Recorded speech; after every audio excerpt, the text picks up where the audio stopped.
Hello, ladies and gentlemen. My name is Aaron, and you're tuning in to my Mirri Weatherlight Duelist EDH Decktech here on the channel. Back when Commander 2017 came out, there was so much hype for the Selesnya Cat tribal deck, and it was completely warranted.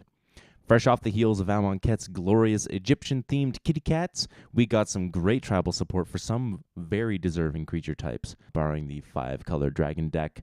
I love dragons, but they definitely didn't need any more support. Please, Wizards of the Coast, give Oozes and Kithkins the support they desperately need.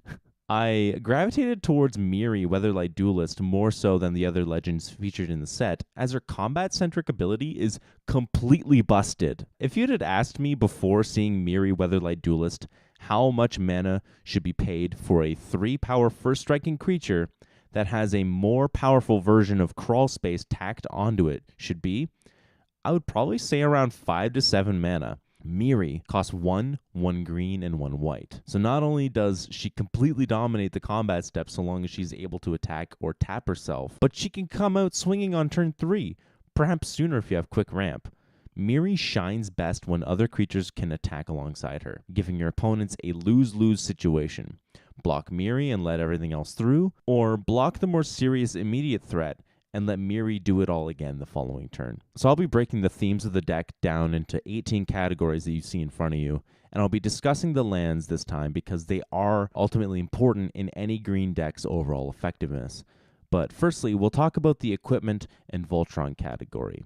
I have 21 cards listed that either care about equipment or are equipment themselves, and this is mainly because the Commander 2017 pre-constructed deck includes a pretty prominent list of equipment cards in order to support the new legend Nazan, Revered Bladesmith, and Balan Wandering Knight, as well as the reprinted Kembaka Regent and Leonin Shikari, most of which I choose to keep in, as purchasing that $72 pre-con right now gets you pretty close to a powerful deck, and most of the way to a fully operational Mirri deck anyway. Lightning Greaves, Swiftfoot Boots, Whisper Silk Cloak, and Hammer of Nazan are all auto-includes, as Mirri eating a removal spell is no bueno.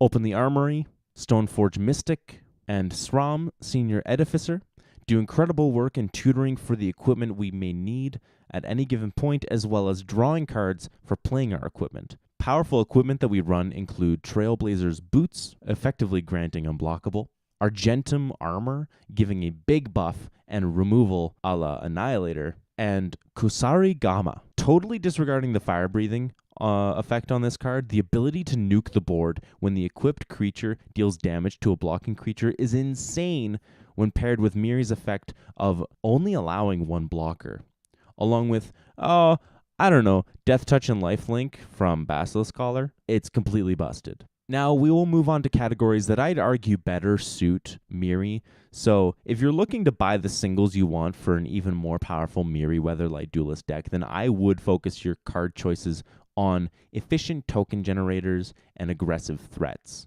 Nakatl Warpride is a hilarious 6-mana 3/3 that creates tokens of itself whenever it attacks, equal to the number of creatures the defending player controls. Mirri Angel, Zendikar's Royal, and Avenger of Zendikar create tokens based around your land drops. Brimaz, King of Oreskos, Kembaka Regent, and Whisperwood Elemental put bodies on the board every turn cycle, and the Elemental, along with Hooded Hydra and Fresh Meat, are amazing insurance policies when guarding against board wipes. And on the flip side, Azuri's Predation can act as a massive board wipe of her own, and we may even have an army of 4/4 beast tokens after the fact. Now after this, we are going tall instead of wide, with Thunderfoot Baloth, Kalni Hydra, Beastmaster Ascension, Omnath Locus of Mana, and Tornado Elemental. Now, Hydra Broodmaster marries these strategies seamlessly, allowing us to pour buckets of mana into it to create multitudinous Hydras of equal power and toughness at instant speed. Now, when it comes to green, land-based ramped is the name of the game, as it thins out our deck and plays mana sources that are far less likely to get blown up, unless you're up against my Daraga's Reincarnated deck. We've got 31 lands and 10 sources of ramp, ranging from odd inclusions such as Dowsing Dagger and Stonecedar Hierophant, to undeniably powerful ramp engines such as Omnath Locus of Mana, Growing Rights of Itlamok, Nissa Worldwaker, Mirari's Wake, and Animist's Awakening. As is the case with higher CMC commanders, I typically focus the ramp package to assure that we can curve out to cast a commander, cultivates an explosive vegetation, and a Ramos Dragon Engine or Horde of Notions deck.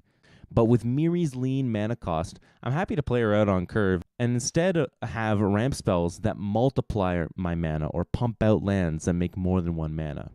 Stonecedar Hierophant can untap a Lost Veil or Idlamok Cradle of the Sun or even Nykthos Shrine to Nyx several times a turn when you crack a Blighted Woodland or Croson Verge. Cryptolith Rite is a fantastic ramp spell for any token deck, especially as a way to tap Mirri when faced against a bad combat situation.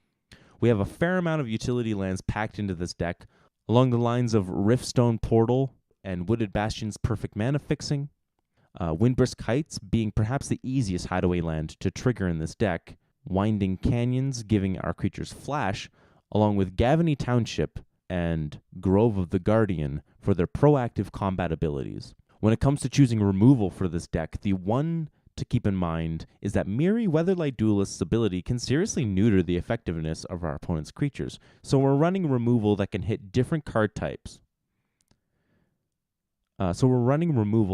Non-creature card types such as Acidic Slime, Conclave Tribunal, and Beast Within, or ways of dealing with multiple threats with only 1 card, such as Consigned to Dust, Tornado Elemental, and Rout's Instant Speed utility. And finally, our support category covers cards in the deck that are important to EDH as a format, including Card Advantage and Recursion.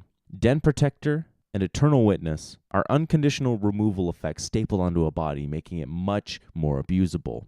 Evolutionary Leap, Shamanic Revelation, Ajani Unyielding, and Congregation at Dawn are powerful ways of drawing into gas. An Inspiring Call, Teferi's Protection, and Sigarda's Aid are awesome ways of protecting our board by granting indestructible, phasing, or by granting flash to the auras and equipment in our hand.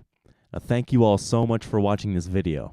Please go ahead and leave a comment telling me what you'd like to see more of in the future, and if you want to find out what else I'm doing, you should follow me on my other social media platforms. My name is Aaron, and have an awesome day.